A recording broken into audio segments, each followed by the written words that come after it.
Welcome back, everybody, to Tachas Ha'etz, Reading and Exploration. I'm your host, Shlomo, and we're going to be reading one of my kids' favorite books today. This is Where the Wild Things Are, Story and Pictures. So he was a good writer, and he was also quite an artist, by Maurice Sendak. As we go through this book, you'll see his writing was pretty sparse. And his art is very interesting. So let's dive right in. I said before this is one of my kids' favorite books, but I do have to say, give respect where it's due. This is a real classic, and when I used to teach, I remember my partner teacher, Cameron, did a big unit on this book. Without further ado, let's get moving. Where the Wild Things Are.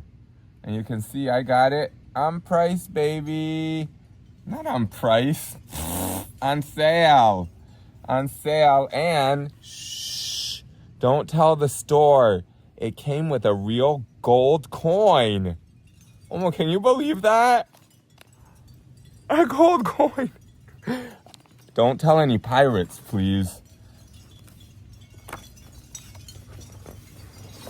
Winner of the Caldecott Medal for the most distinguished picture book of the year. I wonder which year.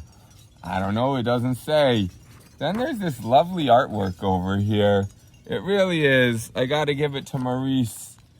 I don't know if he put all those lines in there or if he painted on top of some sort of fabric and then this is the copy. If you know, let me know in the comments. If you don't care, that's cool. It's all right. I won't be hurt too bad. I've been hurt worse. I said let's get right to it, but a lot of things are holding us up. This leaf is holding us up. Leaf, we want to get right to it. This book is holding us up because it has so many pages before we actually get to the book. And now look, we finally got to the title page, which feels like we're back where we started because the title page has all the same information as the cover. But it does have more preview about some of the monsters we're going to see. My goodness. Let's get started now. The night. Whoa. The night. Max wore his wolf suit. Woo! And he made mischief. Of one kind. A bug over here making mischief. Of one kind. It looks like the mischief over here is he's hanging this doll and he's using a hammer and a nail that are bigger than his legs. That is not going to end well for anyone or anything. And another. That's not the only mischief. He also did mischief of chasing around the poor dog. And you can see here, this is called foreshadowing. There's a picture here. This picture, if you have a keen eye, should look a lot like the monsters that you saw before on the title page and such. I'm not gonna go find them again, I'm sorry. But you'll see. It's by Max. So we could see these are pictures. These are what Max thinks monsters look like.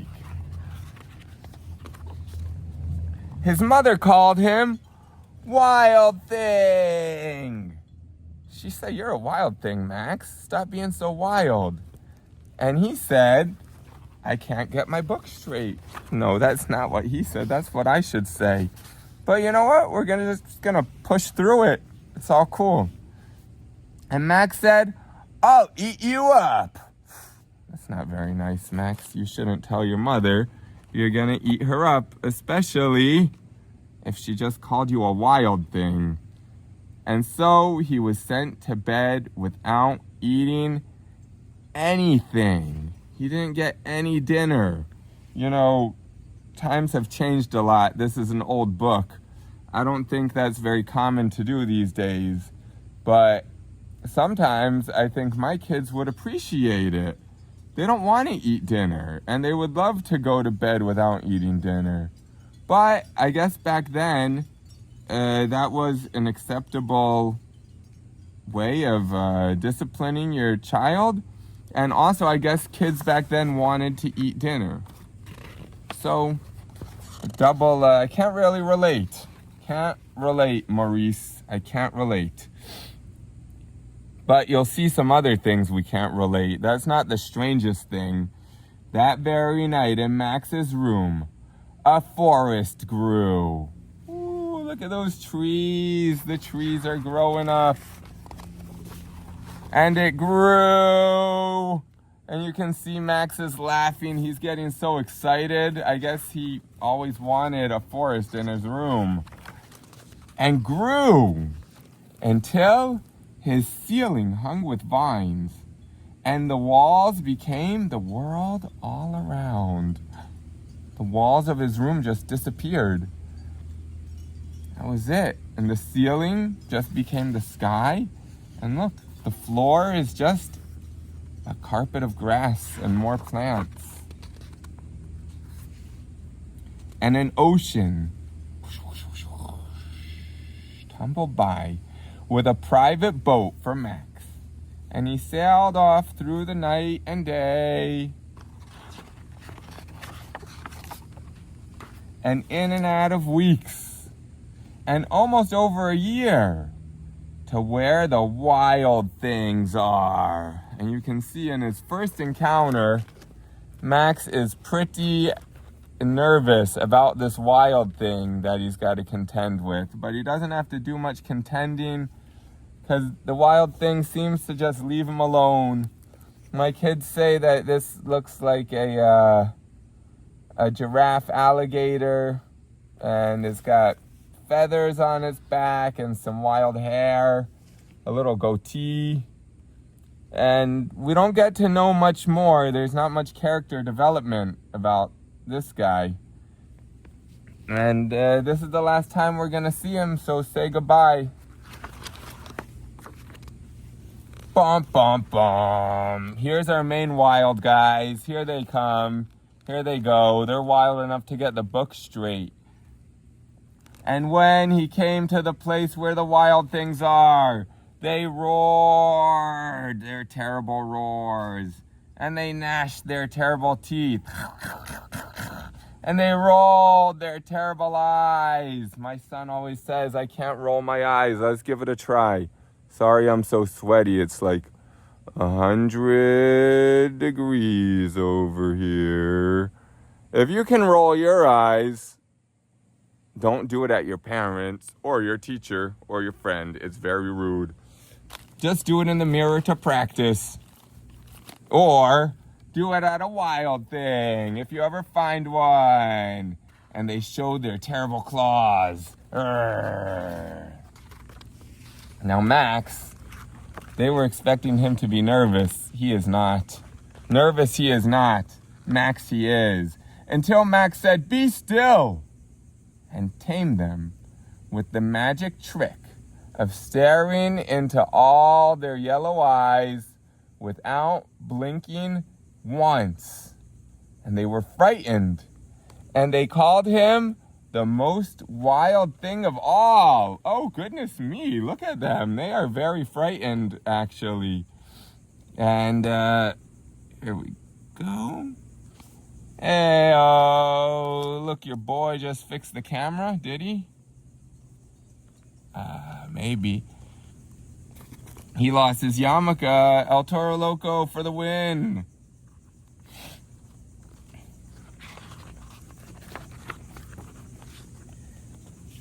And made him king of all the wild things. Wow. Max really went from zero to hero. He arrived on that boat, the wild things tried to scare him, he just stared him down. He stared him down and he said, huh? Say that to my face. Say it to my face. And he stared him down. And he won. Now, like I said before, don't try that to anyone. Maybe you know who you could stare down? You could stare down the Yetzer Hara. If he tries to tell you to do something mean or not to do a mitzvah, just stare him down and say, huh? We're gonna daven. What? We're not gonna say that to our friend. What? Not gonna do it. Now let's get back to the story. And now, cried Max, let the wild rumpus start. Now, what is a rumpus? I don't know. I never used it. I never used that word. But I do know from what Max said that it's wild. Now, maybe we'll see in the coming pages what a wild rumpus is. Whoa! Boom, boom, boom, boom, boom, boom. You can see here, it is pretty rumpusy. I guess the rumpus starts with jumping up and down and doing your hands like that and howling at the moon. Something to that effect. And then, whoa, a rumpus also, you have to hang from trees. And you kick your feet around. And it looks like Max is having a grand old time. These guys, they look like they're plotting something, if you ask me. But in the book, whatever their plot was never comes to fruition. So you don't have to worry about it. Maybe they needed more time, but I don't want to give spoilers that Max leaves the island before too long. So maybe they didn't have time. Oops, I said the spoiler. Forget that I said that. The rumpus is still going on. They're carrying Max like a parade. Wow, they're parading. And look, this one is like before its time. This guy looks like he's taking a selfie, right? But first, let me take a selfie. Ooh, what's that thing? Oh, my yarmulke fell off. You know why my yarmulke fell off? Because I forgot to get a haircut before the 3 weeks started. Isn't that pretty silly goose of me? Quack, quack, honk, honk. Let's get back to the rumpus. This guy was going to take a selfie, but he forgot that this book was written in like 1962 or something. Where could we find it? Oh man, I'm gonna get shamed over here. 1963, shame that. I was only 1 year off. So he was not taking a selfie, and this guy was not trying to get a cell phone shot of Max by holding up, none of that. It's just the way that they held their arms. Why did they hold their arms that way? I don't know. I'm not a wild thing, and I don't plan on ever being one. So, I don't know. I don't know why their arms are like that, but maybe it's part of the rumpus. Now, another thing that really confuses me is right now, Max is gonna be like, whoa, he was all happy, but now listen to him. Now stop, Max said, and sent the wild things off to bed without their supper. Why? Why? If I was them, I would have been from the wild things to the why old things. It would have just been like, why do we have to go to bed all of a sudden without supper? But I don't know. You know what they say, hurt people hurt people. So Max, he got sent to bed without supper, so I guess he wanted to hurt people in that same way. But these are not people, so that theory falls away. I don't know. But either way, now stop, Max said, and he sent the wild things off to bed without their supper. And Max, the king of all wild things, was lonely. Well, no kidding. He's like, you know who he's like? Achashverosh. Killed Vashti, and then he was surprised that he was lonely. Man, let's not be like them and burn our bridges and then wonder why we don't have any friends. And he wanted to be where someone loved him best of all. Then all around, from far away across the world, he smelled good things to eat. So he gave up being king of where the wild things are. He must have been really hungry. He gave up being king because he smelled something good to eat. Like, could have tried to look on the island for some food. But the wild things cried, "Oh, please don't go. We'll eat you up. We love you so." And Max said, "No. Goodbye." He's done. He's over the whole thing. The wild things roared their terrible roars, and gnashed their terrible teeth, and rolled their terrible eyes. Did I get any better? I don't know. You be the judge. And showed their terrible claws. But Max stepped into his private boat and waved goodbye.